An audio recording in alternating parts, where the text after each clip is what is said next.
Picnic at Hanging Rock by Joan Lindsay. Chapter 5. For the inmates of Appleyard College, Sunday the 15th of February was a day of nightmare indecision, half dream, half reality, alternating, according to temperament, between wildly rocketing hopes and sinking fears. The head-mistress, after a night passed in staring at the wall of her bedroom, interminably whitening to the new day, was on deck at her usual hour with not a hair of the pompadour out of place. Her first concern this morning was to ensure that nothing of yesterday's happenings should be so much as whispered beyond the college walls. The 3 wagonettes that ordinarily took the boarders and governesses to the various churches had been countermanded before Mr. Hussey had taken his leave last night. Churches, in Mrs. Appleyard's opinion, being hotbeds of gossip on a fine Sunday morning. Thank heaven Ben Hussey was a sensible creature who could be trusted to keep his mouth shut, except for the confidential report already in the hands of the local police. At the college, absolute silence until further notice was the rule. It may be fairly assumed that it was obeyed by those of the staff and pupils still on their legs and able to communicate after last night's ordeal, at least half of the picnickers being confined to their rooms with shock and exhaustion. However, we may have our suspicions that Tom and Minnie, as natural news spreaders, and possibly Cook, all of whom had unofficial visitors during Sunday afternoon, were not quite so conscientious, and that Miss Dora Lumley may have exchanged a few words at the back door with Tommy Compton, who delivered the Sunday cream. Dr. Mackenzie of Woodend had been sent for, and turned up in his gig soon after breakfast. An elderly G.P. of infinite wisdom who, taking in the situation with one shrewd, gold-spectacled glance, prescribed a whole holiday on Monday, light, nourishing food, and some mild sedative. Mademoiselle was confined to her room with a migraine. The old doctor patted the pretty hand on the coverlet, sprinkled a few drops of eau de cologne on the patient's burning forehead, and observed mildly, "By the by, my dear young lady, I hope you're not so foolish as to blame yourself in any way for this unfortunate affair.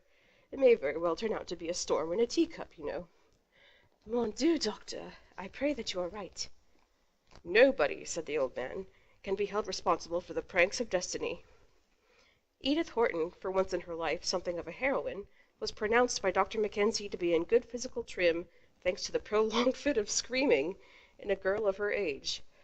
Nature's answer to hysteria, although he was a little disturbed by her remembering nothing whatever of the thing that had sent her running back alone and terrified from the rock. Edith liked Dr. Mackenzie, who didn't, and appeared to be trying, as far as her limited intelligence allowed, to cooperate. It was possible, he decided as he drove home, that the child hit her head on a rock, easily done in that rough country, and was suffering from a mild form of concussion. Mrs. Appleyard had spent the greater part of Sunday alone in her study, following a conversation with Constable Bumfer of Woodend, who had brought with him a none too bright young policeman for the purpose of taking notes on a relatively unimportant matter which Bumfer expected to be satisfactorily cleared up before Sunday evening. City people were forever getting themselves lost in the tall timber, and getting Christians off their beds on Sunday mornings to find them. It appeared, however, that the facts concerning the 3 missing schoolgirls and their governess were more than ordinarily vague, apart from Ben Hussey's story, which did no more than sum up events already known and confirmed. Bumfer had arranged for the 2 young men picnicking at the Hanging Rock on Saturday, so far the last people to see the missing girls crossing the creek, to give the police any further information which might be required, if they had not already been found, on Monday. The only other person that Bumfer would like to speak to this morning for a few minutes, if convenient, was the girl Edith Horton, who had actually been with 3 of the missing persons, possibly for several hours, before she had returned panic-stricken to the luncheon camp. Accordingly, Edith, red-eyed and a cashmere dressing-gown to match, was brought down to the study only to prove an inarticulate and utterly useless source of information.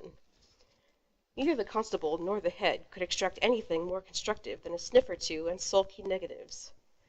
Perhaps the young policeman might have done better, but he was not given a chance, and Edith was escorted back to bed. "It doesn't signify," said Bumfer, accepting a glass of brandy and water. "In my private opinion, ma'am, the whole affair will be cleared up within a few hours. You've no idea how many people get themselves lost if they stray a few yards off the beaten track." "I wish, Mr. Bumfer," said Mrs. Appleyard, "I could agree with you. My head girl Miranda was born and bred in the bush, With regard to the governess, Miss McCraw, it had already been established that nobody had seen Miss McCraw leaving the picnic party after lunch, although for some unknown reason she must have suddenly decided to get up from under the trees where she had been reading, and followed the four girls towards the rock. Unless, said the policeman, the lady had some private arrangements of her own, to meet a friend or friends, for instance, outside the gates? Definitely no.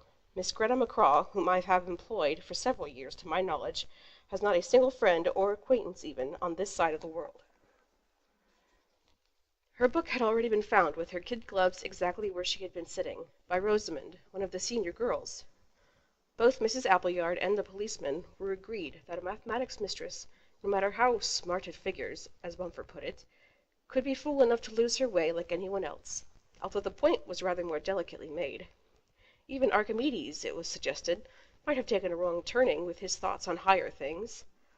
All this the young policeman took down, with much hard breathing and pencil licking. Later, when the passengers in the drag on its outward journey were briefly questioned, it would be recalled by several witnesses, including Mademoiselle, that Miss McCraw had been talking rather wildly of triangles and short-cuts, and had even suggested to the driver that they should go home by a different and quite impractical route. A continuous search of the picnic grounds, and as much of the hanging rock as could be clambered over and observed at close quarters, had already been set in motion by the local police. One of the most baffling features, as already reported by Mr. Hussey, was the absence of any kind of tracks other than some crushed bracken and the bruised leaves of a few bushes on the lower slopes of the eastern face of the rock. On Monday, unless the mystery had been solved, a black tracker was being brought from Gippsland, and, at the instigation of Colonel Fitzhubert, a bloodhound, for whom certain articles of the missing person's clothing were labelled by Miss Lumley and handed over at the constable's request. A number of locals, including Michael Fitzhubert and Albert Crundall, were already assisting the police in the careful tooth-combing of the surrounding scrub. News travels as fast in the Australian bush as it does in the city, and by Sunday evening there was hardly a house within 50 miles of Hanging Rock where Saturday's mysterious disappearance was not being discussed over the evening meal. As always, in matters of surpassing human interest, those who knew nothing whatever, either at first or even second-hand, were the most emphatic in expressing their opinions, which are well known to have a way of turning into established facts overnight.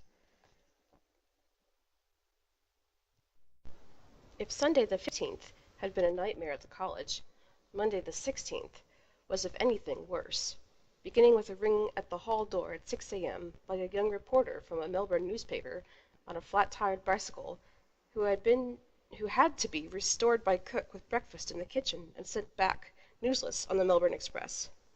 This unhappy youth was the first unwelcome caller of many, many more. The massive cedar door, rarely used except on ceremonial occasions, was opening and shutting from morning till night on a variety of callers, some well-intentioned, others merely inquisitive, including a few male and female hyenas drawn quite frankly and openly by the smell of blood and scandal. None of these people were admitted. Even the curate from Macedon and his kind little wife, both dreadfully embarrassed, but imbued with a genuine desire to help in time of trouble, were dismissed like everyone else with a curt "Not at home" on the porch. Meals were served with their customary clockwork precision, but only a few of the usually ravenous young women who sat down to the midday dinner did more than trifle with the roast mutton and apple pie. The seniors gathered together in little whispering groups. Edith and Blanche sniffed and slouched arm in arm for once uncorrected.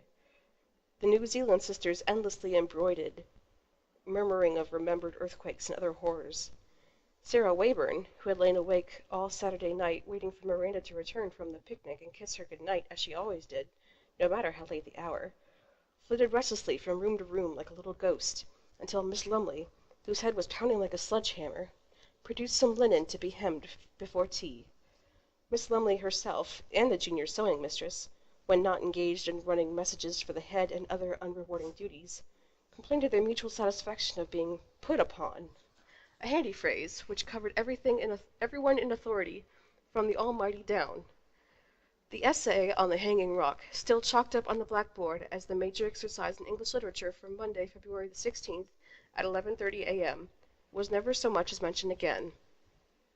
At last the sun sank behind the glowing dahlia bed. The hydrangeas shone like sapphires in the dusk. The statues on the staircase held aloft their pallid torches to the warm blue night. So ended the second dreary day. By the morning of Tuesday the 17th, The two young men who had been the last to see the missing girls on Saturday afternoon had dictated their respective statements to the local police. Albert Crundall at the Wood End station, and the Honorable Michael Fitzhubert in his uncle's study at Lakeview. Both had affirmed their complete ignorance as to the subsequent movements of the four girls after they had crossed the creek near the pool and walked away in the direction of the lower slopes of the Hanging Rock. Michael, with faltering tones and downcast eyes, which seemed to have receded into his head since Sunday morning, when Albert had come galloping back from Manasseh's store with the news of the girl's disappearance. Constable Bumfer had seated himself at the colonel's writing table, with Michael opposite, stiff as a high-backed chair. After the usual formalities were completed, "I think, sir," said the policeman, "we had better start off with a few questions, just to get the general picture, so to speak." Young Mr. Fitzhubert, with his shy, charming smile and English good manners, was obviously the uncommunicative type. "Now then, when you saw the girls crossing the creek, did you recognize any of them?" "How could I? I have only been in Australia about 3 weeks, and haven't met any young girls." "I see. Did you have any conversation with any of these girls, either before or after they crossed the opposite bank?" "Certainly not. I've just told you, constable, I didn't even know any of them by sight." At which guileless reply the constable permitted himself a dry grin, adding mentally, "Stone the crows, with that face and all that money?" he asked. "How about Crundall? Did he speak to any of these girls?" "No, only stared and whistled at them." "What were your uncle and aunt doing while this was going on?" "As far as I can remember, they were both dozing. We had champagne for lunch, and I suppose it made them sleepy."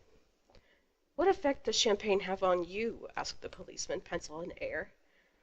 "None, as far as I know. I don't drink much at any time, and when I do it's usually wine, you know, at home." "Well, then, you were perfectly clear in the head and sitting with a book under a tree when you saw them crossing the creek. Now suppose you go on from there. Just try and remember any little detail, even if it seems unimportant now. You understand, of course, this is an entirely voluntary statement on your part." "I watched them crossing the creek." He swallowed and went on again in an almost inaudible voice. "They all did it differently." "Speak up, please. How do you mean differently? Ropes? Vaulting poles?" "Heavens, no! I only meant some of them were more agile, you know, more graceful." Bumper, however, was not at this moment concerned with grace. The young man continued.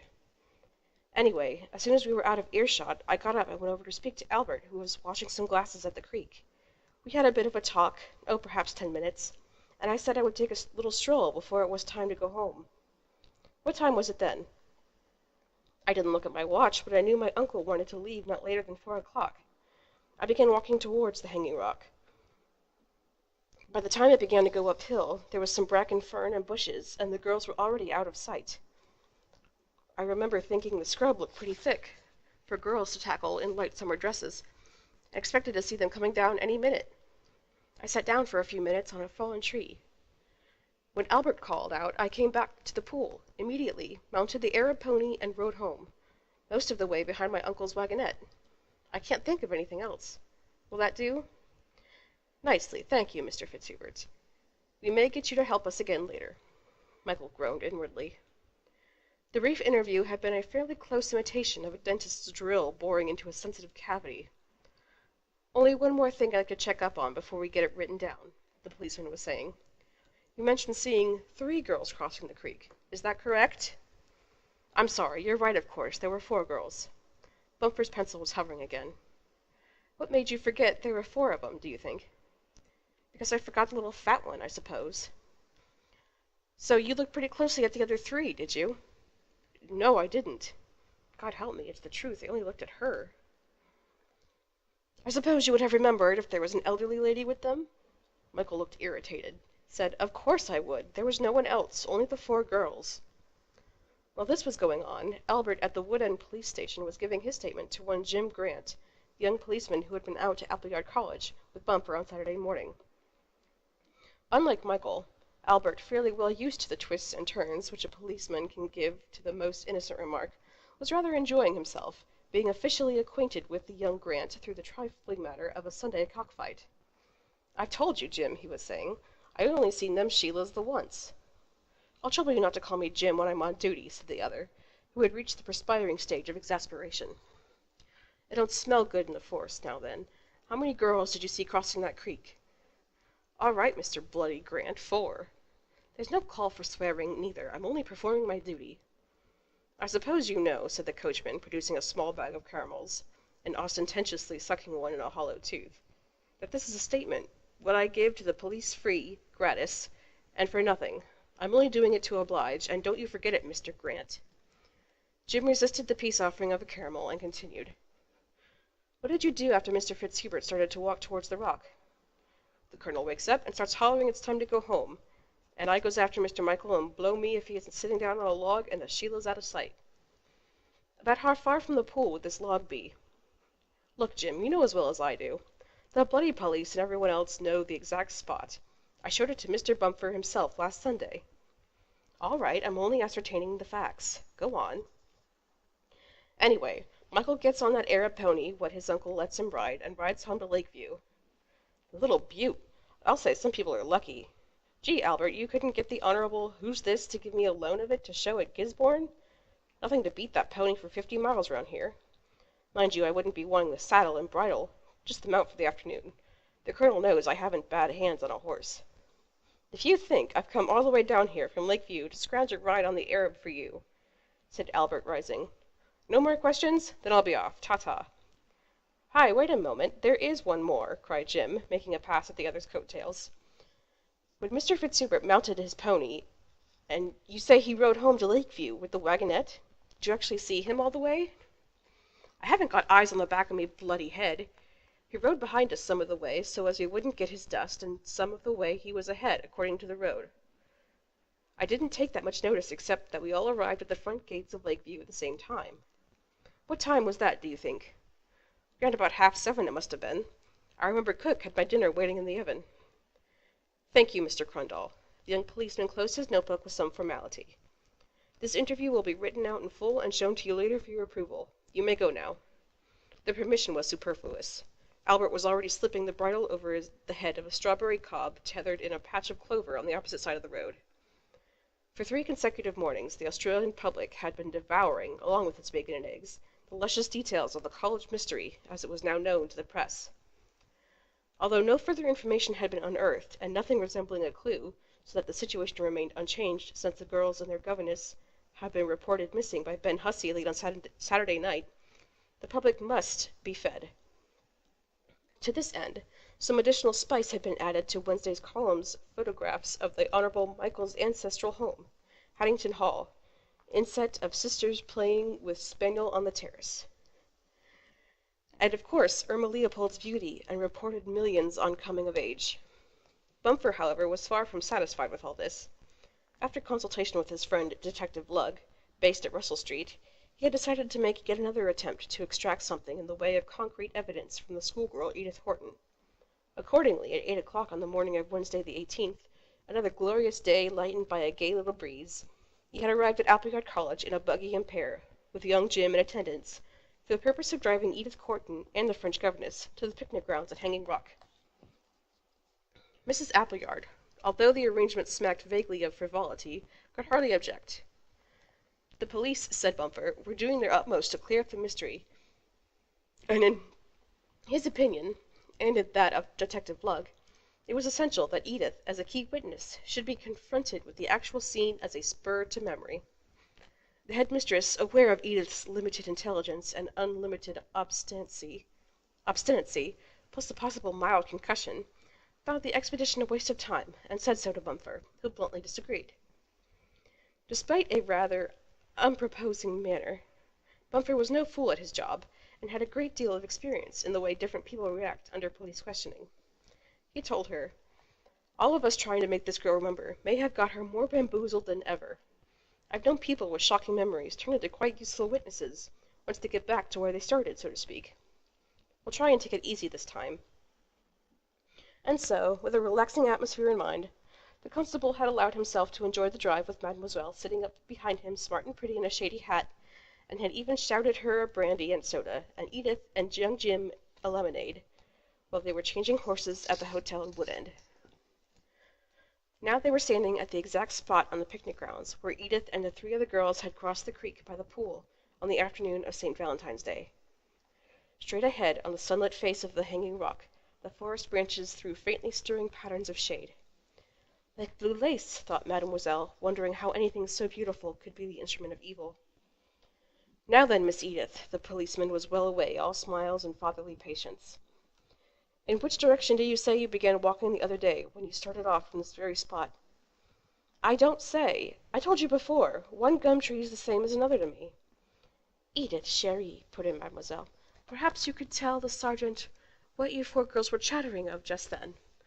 I am sure they were chattering, Mr. Bumper. That's right, said the policeman. That's the idea, Miss Edith. Did anyone suggest which way they wanted to go? Marian Quaid was teasing me. Marian can be very disagreeable sometimes. She said those peaky things up there were 1,000,000 years old. The peaks. So you were walking towards the peaks? I suppose so. My feet were hurting and I didn't pay much attention. I wanted to sit down on a fallen tree instead of going on, but the others wouldn't let me. Bumper threw a hopeful gaze at Mademoiselle. There were a number of logs and fallen branches scattered about, but at least a fallen tree was something concrete to work from. Now that you've remembered about the log, Miss Edith, perhaps you will think of something else. Just take a look around from here and see if there's anything at all that you can recognize. Stumps, ferns, queer-shaped stones. No, said Edith, there isn't. Oh, well, never mind, said the policeman, resolving to renew the attack after lunch. Where would you like to eat our sandwiches, Mademoiselle? Jim was sent back to the buggy for the lunch boxes, and they had just made themselves comfortable on the grass when Edith volunteered, apropos of nothing. Mr. Bumper, there is one thing I seem to remember. Fine, what was it? A cloud. A funny sort of cloud. A cloud? Fine, except that clouds unfortunately have a way of moving from one place to another in the sky, you know. I am quite aware of that, said Edith, all at once prim and grown up. Only this one was a nasty red color. I remember it because I looked up and saw it through some branches. Slowly she took a large bite of ham sandwich. It was just after I passed Miss McCraw. Bumper's own sandwich fell unnoticed on the grass. Miss McCraw? Stone the crows! You never told us you saw Miss McCraw. Jim, get your notebook. I don't know if you realize, Miss Edith, that what you have just told me is very important. That's why I'm telling you, said Edith smugly. When did your teacher join up with you and the other 3 girls? Think very hard, please. She's not my teacher, said Edith, taking another bite of the sandwich. My mamma don't want me to do senior mathematics. She says the girl's place is in the home. Bumper had somehow produced an ingratiating grin. Quite so. Very sensible lady, your mother. Now go on, please, about Miss McCraw. Where was she when you suddenly looked up and saw her? Close by? A long way off? She seemed quite a long way off. 100 yards? 50 yards? I don't know. I'm not much good at sums. I told you, I only saw her in the distance through the trees as I was running back to the creek. You were running downhill, of course? Of course. And Miss McCraw was walking uphill in the opposite direction. Is that correct? To his dismay, the witness had begun to wriggle and giggle. Oh, mercy, she did look so funny. Why? Asked Bumper. Get this down, Jim. Why did she look so funny? I'd rather not say. Please tell us, Edith, Mademoiselle coaxed. You're giving Mr. Bumper some valuable help. Her skirt, said Edith, stuffing the corner of her handkerchief into her mouth. What about her skirt? Edith was giggling again. It's too rude to say out loud in mixed company. Bumper was leaning towards her, as if his keen blue eyes could bore a hole into her brain tissues. You don't need to mind about me. I'm old enough to be your dad. That's the idea. Edith was whispering something into Mademoiselle's attentive little pink ear. She says, Constable, that Miss McCraw was not wearing a skirt. Only les pantalons. Drawers, the constable instructed young Jim. Now then, Miss Edith, you are positive this woman you saw in the distance, walking uphill through the trees, was really Miss McCraw?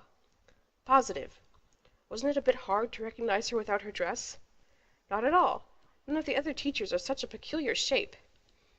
Irma Leopold once told me that McCraw is exactly the same shape as a flat iron. And that was the last and only piece of factual information to be extracted from Edith Horton, either on Wednesday, February the 18th, or on any subsequent occasion. As soon as the police buggy had turned out of the drive on the high road, Mrs. Appleyard had sat down resolutely at her desk and locked the study door. It was becoming a habit. As she went about her business, erect, uncommunicative, outwardly unperturbed, she was increasingly aware of a rising murmur of questioning voices from the outside world. Voices of cranks, clergymen, clairvoyants, journalists, friends, relations, parents. Parents, of course, were the worst. One could hardly toss their letters into the waste-paper basket, as one could the offer, with stamped envelope enclosed, to find the missing girls with a patent magnet. A hard core of common sense told her that it was reasonable enough, even for a parent whose daughter had returned from the picnic safe and well, to write for further information and reassurance. These were the letters that kept her chained and chafing at her desk for hours at a time. An indiscreet word addressed to an overwrought mother might easily at this stage set off a conflagration of lies and rumors that no amount of hosing down with the icy waters of truth could extinguish. Mrs. Appleyard's task this morning was the odious and an infinitely more dangerous one of writing to inform the parents of Miranda and Irma Leopold, and the legal guardian of Marion Quaid, that all 3 girls and a governess had mysteriously disappeared from the Hanging Rock. Fortunately, or perhaps unfortunately, none of the 3 letters would reach their destination without considerable delay. Nor would any of the recipients have had access to the published reports of the college mystery, for reasons to be presently disclosed. Again her thoughts reverted to the morning of the picnic. Again she saw the orderly row of girls in hats and gloves, the 2 mistresses in perfect control. Again she heard her own brief words of farewell on the porch, warning of dangerous snakes and insects. Insects! What in the name of heaven happened on Saturday afternoon? And why had it happened to 3 senior girls, so valuable to the prestige and social standing of Appleyard College? Marion Quaid, a brilliant scholar, though not wealthy like the other 2, could be counted on for academic laurels, almost equally important in their way. Why couldn't it have been Edith who had disappeared, or that little nobody Blanche, or Sarah Wayborn? As usual, the very thought of Sarah Wayborn was an irritant. Those great saucer eyes, holding a perpetual unspoken criticism, intolerable in a child of 13. However, Sarah's fees were always promptly paid by an elderly guardian whose private address was never divulged. Discreet, elegant, obviously a gentleman, as Arthur would have put it. The memory of Arthur standing at her elbow, as he often did, while she struggled with a difficult piece of correspondence, wiped the elegant guardian from her mind. All this was getting her nowhere. With something like a groan, she took up a thin steel-nibbed pen and began to write. First to the Leopolds, undoubtedly the most impressive parents on the college roster. Fabulously rich, and moving in the best international society, but now in India, where Mr. Leopold was buying polo ponies from a Rajah in Bengal. According to Irma's last letter, her parents would at this moment be somewhere in the Himalayas, on a frantic expedition with elephants, and palanquins, and silk-embroidered tents. Address, for at least a fortnight, unknown. At last the letter was completed to the writer's satisfaction. A judicious blend of sympathy and practical common sense. Not too much sympathy, in case by the time it was received the whole damnable business had been satisfactorily cleaned up, and Irma back at school. A problem, too, whether or not to touch on the black tracker and the bloodhound. She could almost hear Arthur's "Masterly, my dear, masterly." And so, according to its purpose, we may be sure it was. Next in order of precedence came Miranda's mother and father, owners of vast cattle stations in the back blocks of northern Queensland. Not quite in the millionaire class, but entrenched in a setting of solid wealth and well-being as members of one of Australia's best-known pioneer families. Exemplary parents who could be relied on not to fuss over trifles of missed trains or an epidemic of measles at the college. But in this preposterous situation, and unpredictable as anyone else. Miranda was the only girl, the eldest of 5 children, and, well, Mrs. Appleyard knew it, the apple of her parents' eye. The whole family had been staying at St. Kilda during the Christmas holidays, but had returned last month to the luxurious isolation of Goonawingi. Only a few days ago Miranda had happened to mention that the Goonawingi mail arrived with the stores, sometimes only once in 4 or 5 weeks. However, one could never be sure, thought the headmistress, sucking on the nib, that some busybody of a visitor wouldn't come riding over with the newspapers and let the cat out of the mail-bag. As will have been noted, Mrs. Appleyard was not prone to sentiment, yet this was the hardest letter she had ever been obliged to write in her whole life. As she gummed down the flap of the envelope, the closely written pages proclaimed themselves the messengers of doom. She shrugged. "I am becoming fanciful," and took a nip or 2 of brandy from the cupboard behind the desk. Marion Quaid's lawful guardian was a family solicitor, very much in the background except for the payment of Marion's fees. By good fortune he was at present in New Zealand on a fishing trip at some inaccessible lake. In Mrs. Appleyard's hearing, her guardian had lately been referred to by Marian as a "dodderer." With the fervent hope that the solicitor would live up to his reputation, and let sleeping dogs lie until further information came to hand, the letter was signed and sealed. And finally, another to the octogenarian father of Greta McCraw, living alone with his dog and his Bible on a remote island in the Hebrides. The old man was unlikely to make trouble or even communicate, having never penned his daughter a line since her arrival in Australia as a girl of 18. All 4 letters were stamped and laid on the hall table for Tom to post on tonight's train.